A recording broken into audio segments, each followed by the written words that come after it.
WhatsApp guys, কেমন আছো তোমরা? আজকে আমরা যাচ্ছি আমাদের গ্রামের একটা রাস্তা আছে, ক্লেনের রাস্তা। রাস্তাটা ভীষণ সুন্দর, তোমরা দেখলে না অবাক হয়ে যাবে। চলো তোমাদের সঙ্গে আজকে শেয়ার করছি। আমাদের কিছু বন্ধু আছে, ফটো শুট করছে, ওদের সঙ্গে মোলাকাত করিয়ে দিচ্ছি। তো চলে এসেছি, এই তো সব বন্ধুগুলা ছবি তুলছে। এই তো দেখতে পাচ্ছ, আমার ক্যামেরা অতটা ভালো না, সব আমার বন্ধুগুলা ফটো শুট করছে। সব ড্রেস আপ দেখবে, ড্রেস আপ ওদের। ড্রেস আপ দেখো কি পরে আছে, দেখো এই নিয়ে বস। এটা নতুন জামা, এটা বিয়ে হয়ে গেছে। এই দুটো সিঙ্গেল আছে, কেউ বিয়ে করলে বলবে। এটার বিয়ে হয়ে গেছে, আমি আছি সিঙ্গেল এখনো।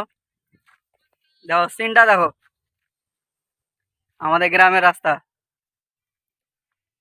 কেউ রিল বানাতে চাইলে চলে এসো, বিপ্রকালী। আরো আগে গেলে কিনা ওই রাস্তাটা আরো সুন্দর। এটা তো প্রথমে, এদিকে অত গাছ নাই, ভিতর দিকে অনেক গাছ আছে। Bye bye, tata.